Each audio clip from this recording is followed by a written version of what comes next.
bersama saya, Zaki Akbar. Welcome to Talking News.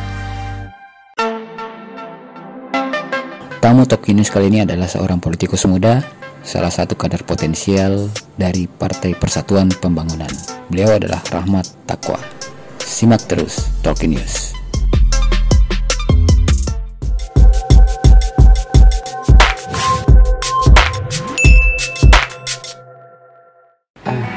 Assalamualaikum Pak RT. Waalaikumsalam warahmatullahi wabarakatuh. Kabar gimana? Alhamdulillah, masih bisa tersenyum. Tidak terpengaruh sama COVID ya? Kan selalu mengikuti anjuran Pak Wali, Makassar recover. Oh, betul. Mudah-mudahan cepat selesai ini COVID. Betul. Selama ini sibuk apa Pak? Ya lagi menunggu jadwal muscap. Oh, persiapan itu, ya? Untuk P3 Pak. Makassar ya? Nah, sekarang gimana tuh? Kapan muscapnya rencana? Nah ini kan sudah 2 kali ada penundaan dari DPP. Mengingat perintah Pak Presiden menganjurkan bahwa di masa pandemi ini P3 menahan diri dulu. Jadi kita taat pada pemerintah, apalagi kita partai koalisi, tentunya menunggu sampai PPKM tanggal 23 selesai. Itu baru diputuskan lagi ya, seperti apa. Jadi masih terkendala PPKM ya. Tapi bukan berarti kita diam. Nah, kalau kita mengacu pada jadwal muscap atau menunggu, itu kita ketinggalan dari partai lain. Sehingga saya berinisiatif untuk membangun kantor DPC, renovasi. Kenapa? Karena kalau kita mau menang di 2024, markas kita dulu yang harus kita benahi. Memang markasnya sekarang kenapa? Sudah baik, tapi ada yang perlu kita harus nyaman lah di situ. Iya, tapi masih selalu terisi tiap hari? Atau sejauh ini jarang terisi?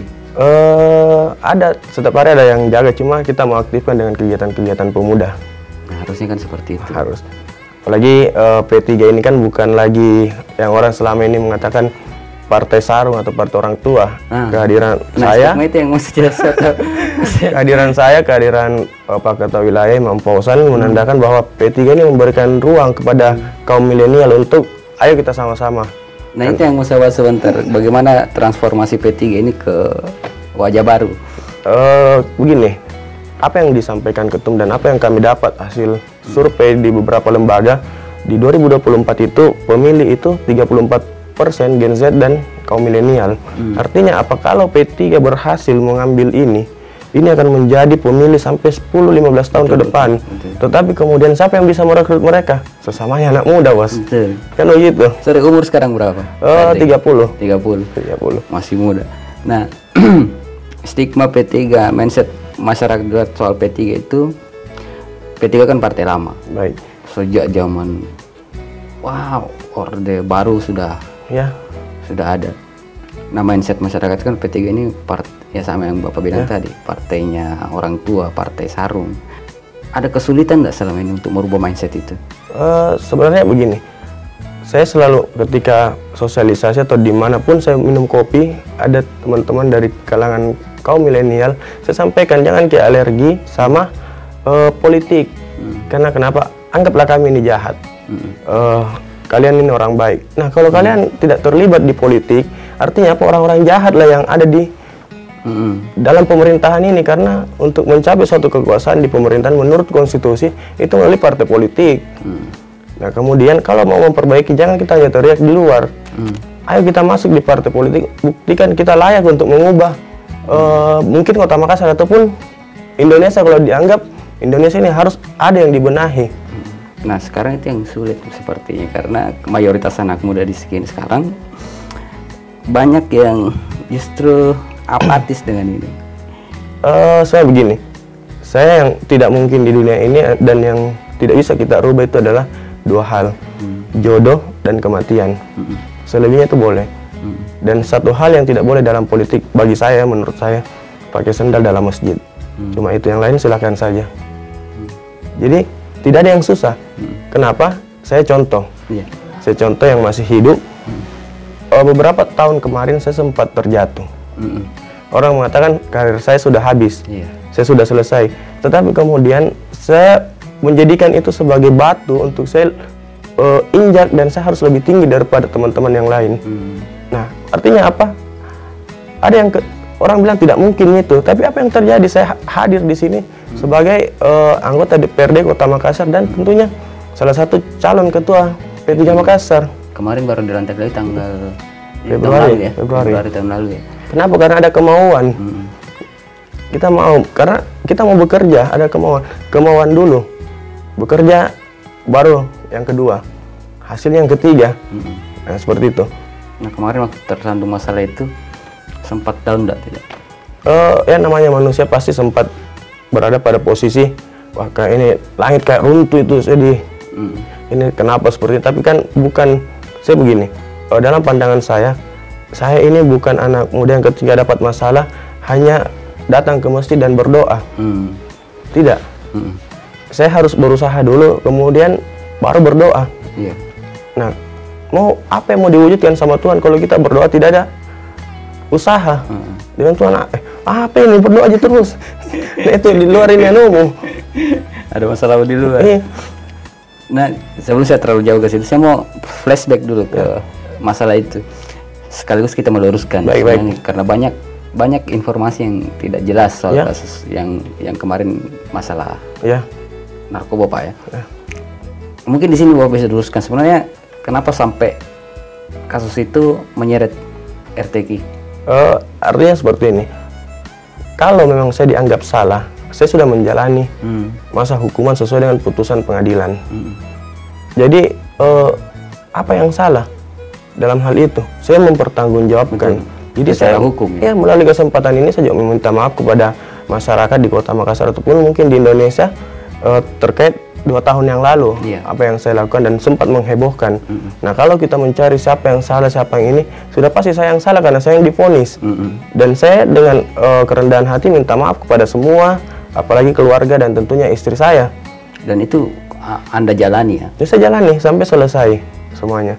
Luar biasa. Nah, dalam Undang-Undang 35 tentang narkotika itu dibagi jadi 2. Ada korban, ada pelaku.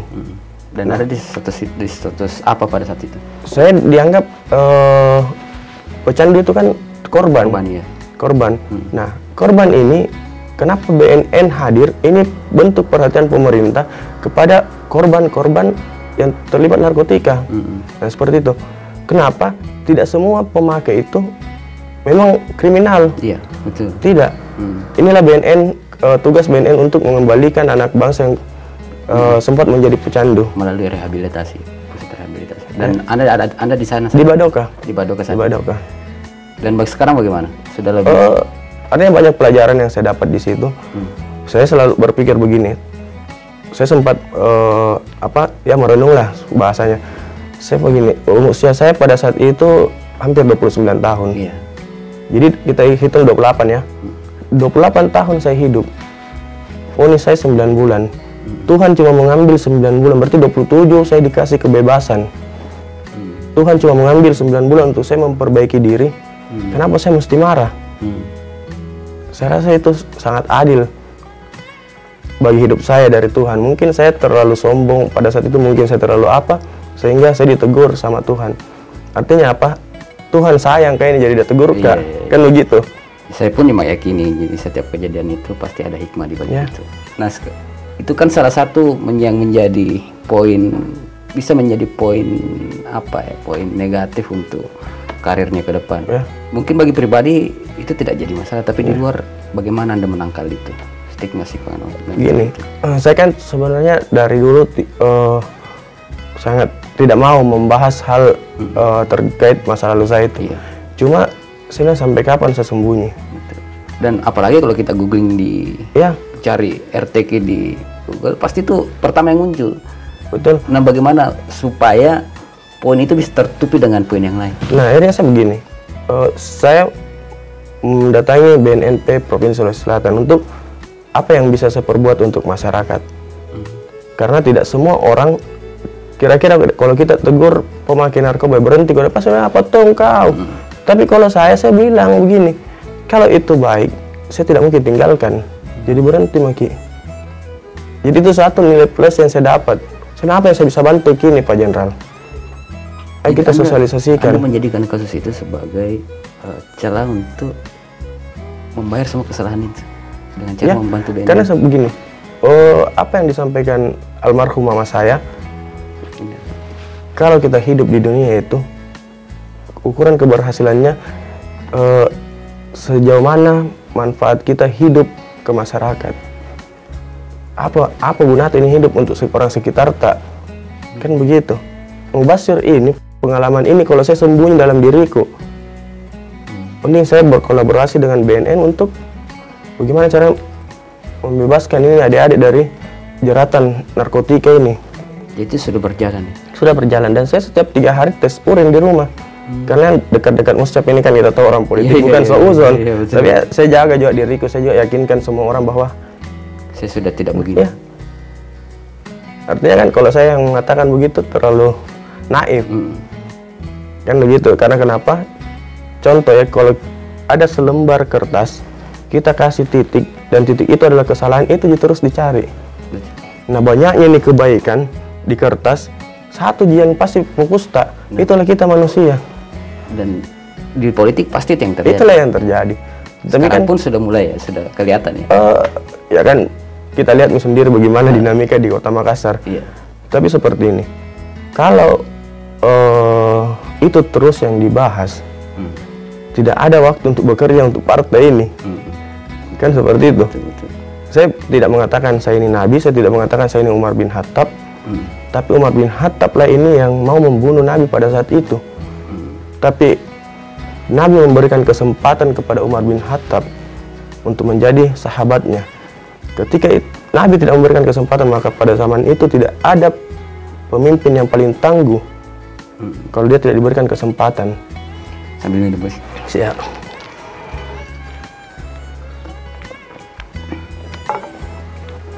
Nah, sekarang kita ke Muscap.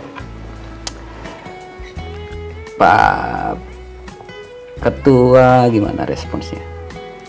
Pak Ketua saya rasa orang mempunyai integritas yang tinggi. Apalagi dia anak Ya, muda.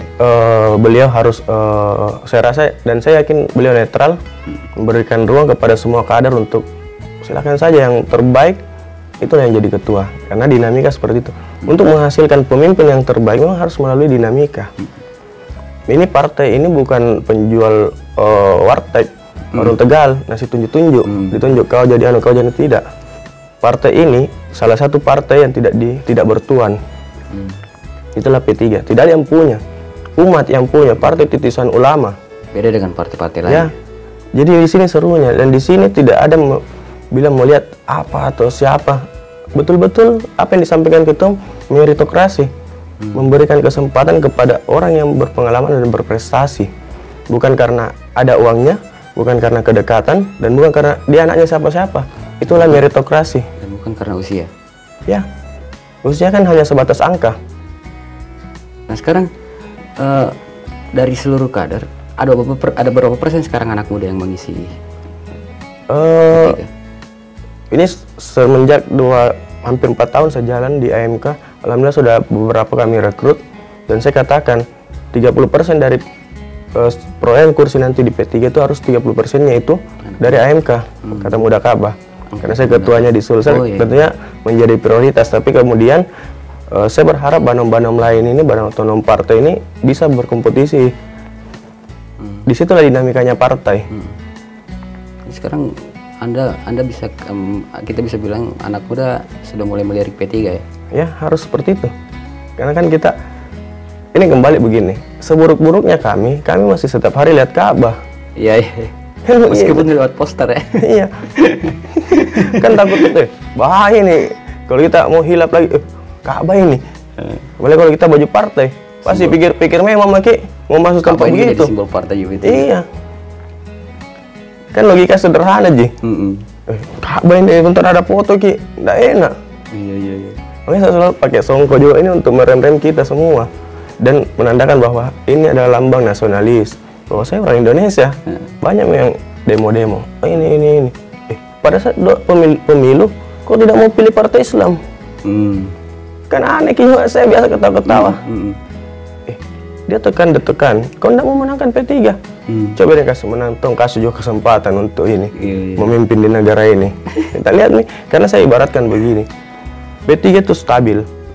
Saya ibaratkan P3 Lihat maki orang sholat di masjid, sholat subuh 3, sholat asar ya 5, maghrib 5, sampai dengan, tapi jangan sampai 2024, menurut keyakinan saya ya, karena saya ini orang beragama, itu menurut hati kecil saya, P3 akan Idul Fitri di 2024. Kalau lihat Idul Fitri sampai di jalanan itu orang sholat, itulah P3. Luar biasa. Jadi stabil, 3 kursi, 5 saf. Tapi jangan sampai dia lebaran 2024 sampai di luar itu orang sholat. Sekarang yang partai-partai lagi gencar rekrut anak muda. Iya. Sebut saja, saya sebut merek, Golkar sekarang itu lagi gencar Demokrat, Nasdem. Ya. Dan semua ini bukan partai-partai kecil. P3 sebuah partai lama, tapi sejak era reformasi P3 selalu menjadi partai mediocre. Nah, bagaimana bersaing dengan mereka? Nah, Apa yang P3 tawarkan supaya anak muda ini tertarik? saya begini, saya setiap malam di kantor Golkar sekarang, jadi saya mempelajari ideologinya. Apa kok bikin di sini setiap malam, teman-teman termasuk Pak Ketua, Pak Api, saya apa bikin? Tidak, saya lihat karena ini muscapnya P3 masih tertunda, saya khawatir orang yang kader-kader yang belum kita rekrut itu Rapat ke sana. bukan pilihan-pilihan mami. Kan ini sudah diambil Minas, sudah disaring Minas, sudah diambil sama Golkar. Kita ini belum muscap, bagaimana caranya mau merekrut? Nah, dan saya lihat ini kader tak. Jadi kita saring, saya saring lagi, nanti tinggal kupanggil masuk P3. Nah, apa yang kita tawarkan? Saya tentunya bersama Ketua Wilayah memperlihatkan bahwa anak muda walaupun di P3 bisa tonjok bikin hal-hal kreatif. Kita jadi sponsor PSM Makassar, Imam Fausan. Kan sempat itu. Oh iya. Iya. Sempat. Nantinya milenial jadi juga ini. Walaupun kita partai Ka'bah. Jadi lebih apa ya?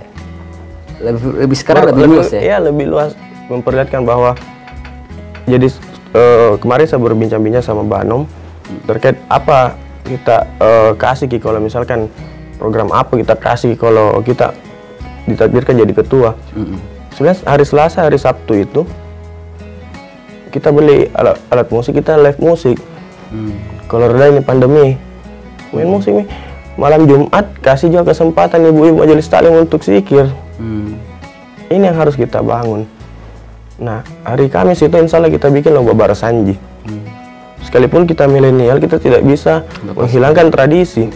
Kita ini partai NU, tidak bisa.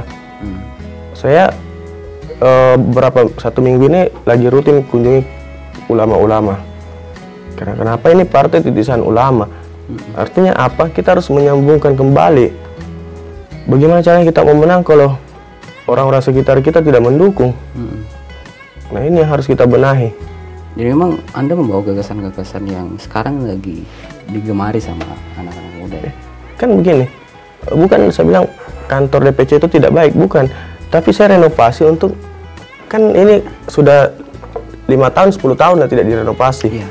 Kan berubah, zaman ini berubah pola pikir. Nah, untuk merekrut itu harus dulu keren kita tahu markasnya. Kan begitu. Dia bilang, bagaimana kalau kita tidak terpilih? Bilang, kenapa? Kayak ini kan rumahku. Ini kan partaiku. Jadi kalau kita masih berpikir mengeluarkan uang terkait untung ruginya, udah kita bukan kader. Kita mau cari hidup di partai.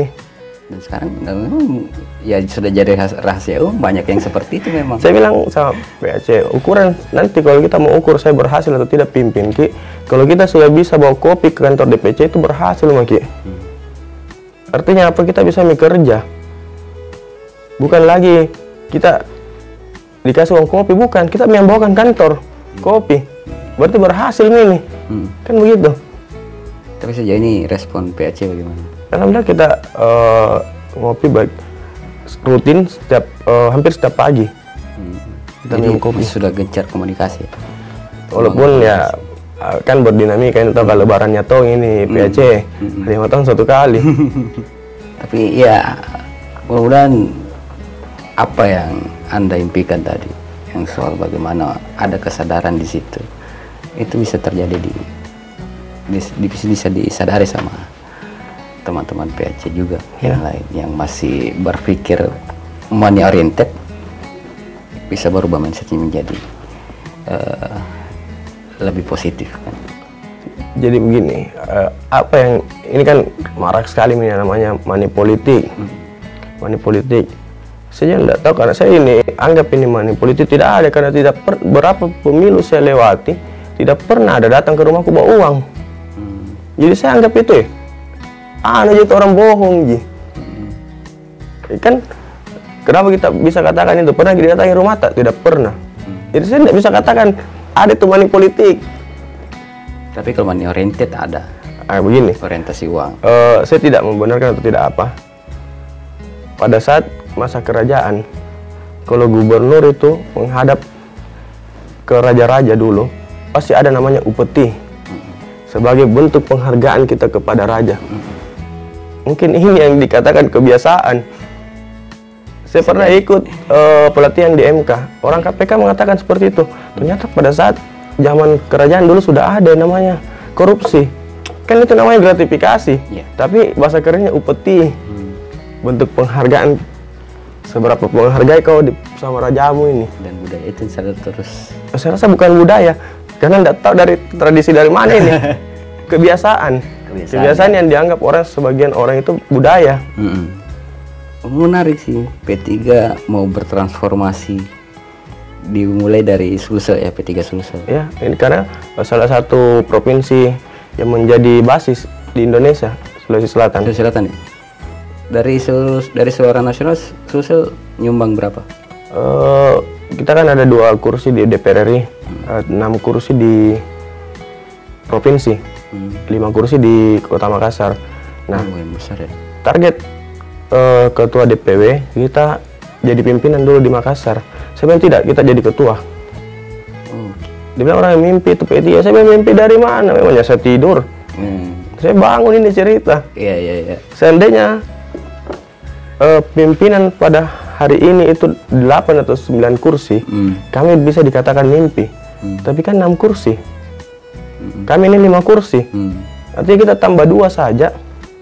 Kita tambah 3 lagi? Ya. Tapi kan realistisnya kita tambah 2 karena kita memetakan dapil. Sebenarnya kenapa kita tidak target? Artinya kalaupun kita tidak dapat target ketua, ujung-ujungnya kita wakil ketua. Tapi kalau kita target wakil ketua dan didapat anggota biasa bagi lagi. Iya. Ini yang anak muda punya, orang tua tidak punya. Kan kita harus hidup itu harus ada planning A, planning B. Tidak bisa, orang politik itu tidak bisa mati. Kita lihat Pak Menteri Prabowo. Kan berapa kali diserang kiri kanan. Itulah politisi, akhirnya jadi menteri. Dan tidak boleh larut ya. Politik itu komunikasi. Politik itu menurut guru saya, Pak Amir Ruskara, itu sampai leher mau. Jangan kasih turun lagi kan lewat di hatimu tuh sakit. Istilahnya kamu udah baper. Iya. Di politik itu kan dinamis. Sebenarnya Anda udah digabung pertama kali masuk politik di umur berapa? 26 tahun. 26 tahun. Memang langsung ke P3? P3 langsung. Tidak pernah pindah? Jadi bapak saya dulu di Ansor P3. Kemudian tidak tahu karena kepentingan pekerjaan atau apa pada saat itu kan 3 partai dipindah ke Golkar, pindah ke Golkar dan berhenti tidak pernah lagi kembali. Saya jadi Golkar menang terus di Juntana. Begitu saya masuk itu P3 menang di Juntana. P3 menang? Menang. Yang pemilu kemarin? Pemilu kemarin. Iya. Partai kami menang di Juntana. Satu kecamatan ya? Satu kecamatan, P3 kembali. Karena basis kami di situ. Makanya tagline-nya jalan pulang menuju Ka'bah. Sekarang tagline-nya ya, tagline nasional jalan pulang menuju Ka'bah. Karena banyak yang tersesat. Ayo kita sama-sama pulang menuju Ka'bah. Dan itu yang jadi pegangan Anda sekarang? Ada dong itu. Kemana ditebak Kak, P3 aja. Kan ada itu yang harus kita kembalikan. Bukan lagi dulu orang yang bawa bajunya minta disablon. Sekarang? Kalau kampanye P3 yang saya lihat, dikasih keluarkan air, kue. Sekarang orang bilang, bukan program tak dia tanya. Ada Januna itu. Dan ini hegemoni itu sudah muncul di ujung tanah kembali ya. Nah, ini yang harus kita kembalikan, karena sampai ada yang pegang dadaku tuh logo P3 orang tua. Wah, lamanya aku tunggu akhirnya ada ini. Hanya saking bangganya. Artinya apa? Mereka tidak terakomodir kemarin. Harus disentuh lagi, tapi kendalanya mereka sudah tua. Nah, yang harus kita kerja ini, sampaikan sama anaknya, bapakmu dulu itu P3 dek. Ayo, kalau mau sambung silaturahmi, ayo kita ke P3. Kan begitu. Ada beberapa selentingan yang saya sering dengar di luar yang mengatakan kalau P3 ini macam tidur. P3 Makassar ini macam tidur. Jadi tidak itu. Bukan macam tidur, tapi baru kita bismillah untuk kembali, karena kemarin kita melalui proses dualisme. Iya. Nah, dualisme, tapi alhamdulillah di muktamar kemarin kita sudah satu. Itu sudah selesai ya kasus itu? Sudah selesai. Dan yang kubu Jan Faris dengan siapa lagi? Pak Romi. Pak Romi. Sudah selesai semua. Sudah selesai ya? Sudah selesai. Itu sudah bersatu. Nah, bagaimana caranya ini? Alasan apa lagi yang membuat kita tidak besar? Dulu waktu kedua kubu itu Anda di mana? Posisi di mana? Di Pamir. Oke, kita tinggalkan itu. Nah, sekarang sudah bersatu. Dulu kan ada alasan kenapa sampai P3 merosot tajam, jatuh di panggung politik. Sekarang sudah bersatu. Optimis itu bisa kembali? Bisa. Saya bilang alasan apa lagi kita tidak besar? 3 orang ini yang punya uang. Gus Romi, Jan Farid, Pak Ketum Harso. Ini bersatu mereka. Bilang sekarang? Iya bersatu. Bilang apa yang Pak Jan bilang, apa yang saya bisa bantu P3 untuk menebus dosa-dosa saya? Gus Romi bilang apa? Bilang saja apa yang kami bisa bantu. Sekarang kondisi seperti itu. Seperti itu. Kenapa tidak terungkap di publik? Ya karena kan itu pembicaraan di atas, tidak ada ini, tidak ada media pada saat mereka bicara, tapi ada kami. Dan itu baru saya dengar. Iya. Dan ini bukan ancaman bagi partai-partai lain, tapi memang kenyataan bahwa kami berbenah. Oke. Nah, ini menarik, bersatunya 3 faksi yang tokoh yang pernah membentuk faksi sendiri.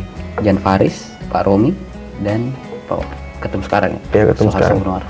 Jadi sekarang mereka rangkulan. Ya. Orang-orangnya di lapangan bagaimana?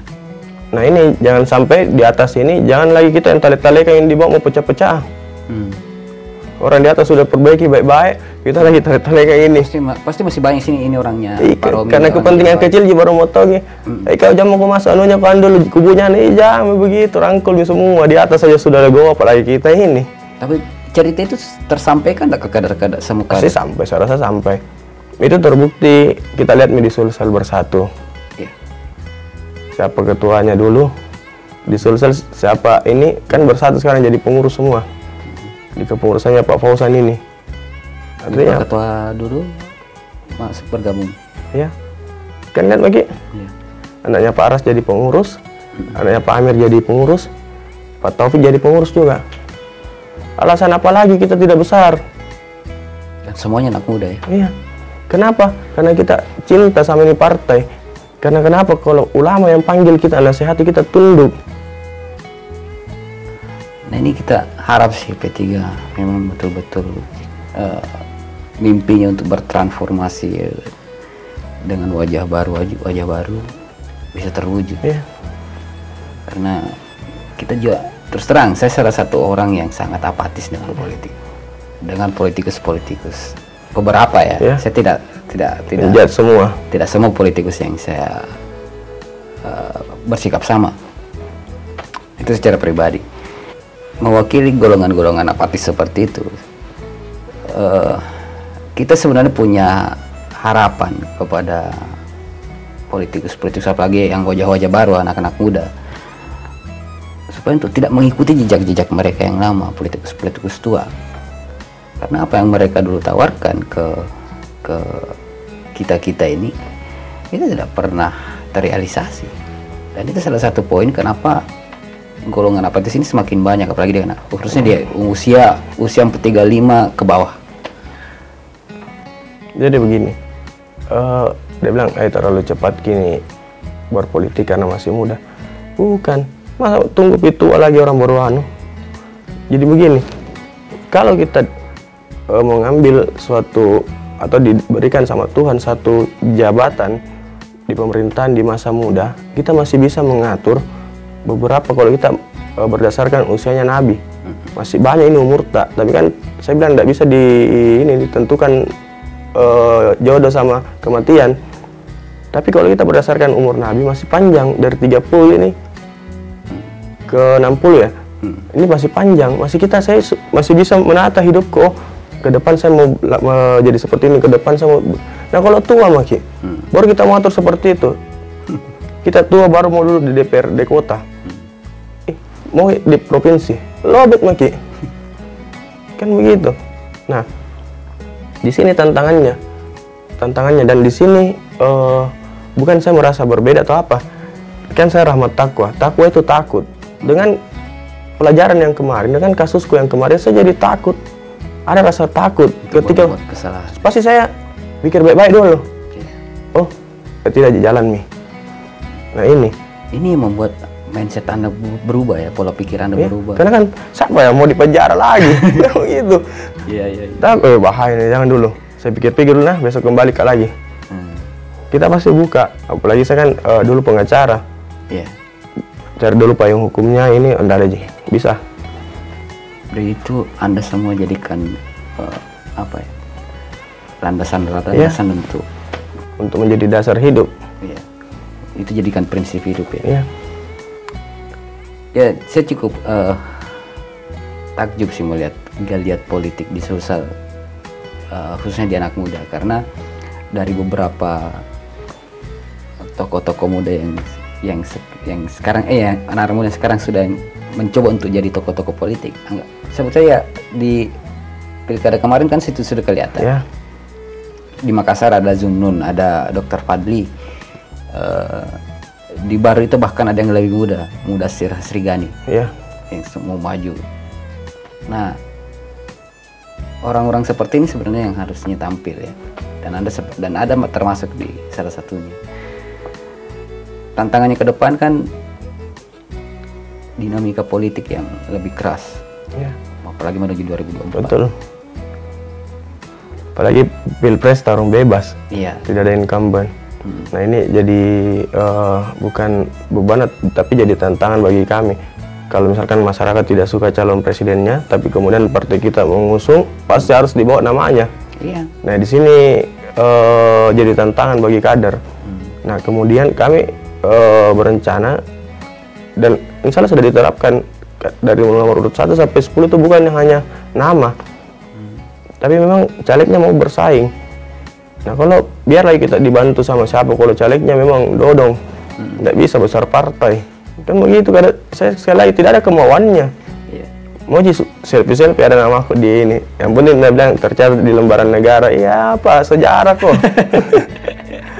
Dan banyak dulu kan seperti itu. Yang penting saya pun ketika mencoba kemana, saya bingung siapa. Ini semua siapa semua ini? Karena kan untuk memenuhi kuota. Tapi kami di Partai Persatuan Pembangunan tidak lagi mau seperti itu. Pokoknya 1 sampai 10 itu bekerja semua. Semua harus berbobot ya. Semua harus punya bobot di situ. Semua harus. Karena di situ penentuannya bukan ketua partai yang turun langsung cari, tapi caleg. Ketua partai itu cuma maintenance. Dilihat, oh ini agak lemah, dia panggil. Kan apa kendalamu? Kalau ada sedikit rezeki ini, dah begini. Kalau ini sama dengan kalau korupsi kita mau tekan, anggaplah ada money politik ya. Tapi saya tidak pernah didatangi dengan money politik, jadi saya anggap itu tidak ada. Anggaplah ada money politik. Masyarakat harus berhenti untuk ketika ada orang politik, ada anunya, harus berhenti mengatakan hal seperti itu. Kenapa? Kalau itu dianggap sebagai cara untuk duduk di DPRD atau di wali kota, nah tidak ada nih kesempatan ini untuk orang yang layak tapi tidak punya uang. Betul. Kan begitu. Kalau dianggap ini money politik ada. Nah, dan kedua, kalau mau menekan korupsi, masyarakat mau, biar dia kasih lagi tuh orang, jangan ambil ki. Biarkan dia terpilih dengan. Sebenarnya kembali ke masyarakat lagi ya. Iya. Bagaimana masyarakat harus dicerdas. Karena dia bilang, karena dulu pebale-bale, Datang ini janji baru tidak datang. Ini tahu siapa salah karena sama ini bilang mana duluan ayam atau telur. Pikirnya itu tidak perlu kerja, itu terus pikir. Ya semua punya andil sih. Iya. Menurut saya politikus lama juga sebenarnya membangun citra itu. Mereka punya peran sampai citra itu terbangun di masyarakat, dan masyarakat pun ada alasan untuk mereka bisa trauma ke situ. Nah ini peranan kita yang muda-muda ini. Kita diberikan jabatan, bagaimana kita mau 1 kali atau mau 2 kali nih kita duduk. Kan tergantung kita bagaimana komunikasi ke masyarakat. Sama aja gini anggota dewan. Nah itu yang akan menjadi tantangan besarnya sekarang anak muda. Kalau kita sudah bisa ke samping, bisa samakan diri sama masyarakat, tidak ada istimewa di anggota dewan. Cuma karena ya adanya dipinta ini, sama aja masyarakat. Kalau masih ada teman-teman dari mungkin anggota dewan mengatakan, yang ke warga kau beda makanan saya ini anggota dewan, berarti dia belum menyatu sama warganya. Kan kita ini perwakilan rakyat. Nanti rakyat jadi juga, cuma kita wakili kok. Nah harapannya RTQ nanti ini gimana? Harapannya khususnya di Muscap. Ya, harapan saya siapapun yang terpilih di Muscap itu betul-betul melalui dinamika proses dan tentunya tidak ada intervensi dan memang layak, bukan karena ada apa-apanya. Nah kemudian partai kami ini tidak pernah mengusung kader sendiri di eksekutif. Semoga dengan di 2024 kami bisa jadi pimpinan dan 2029 kita sudah bisa mengusung kader sendiri maju di mungkin wakil wali kota ataupun wali kota di pemilihan di 2031. Mudah-mudahan itu bisa kita realisasikan. Amin, amin. Ya, semoga itu bisa terwujud ya. Pak RTQ, terima kasih banyak tentunya. Perbincangan yang sangat menarik, apalagi soal pengalaman hidup RTQ yang masih muda tapi sudah banyak dinamika yang dilalui. Bisa lanjut di warung kopi atau di mana? Bisa. Nanti kita. Terima kasih banyak Pak RTQ. Ya.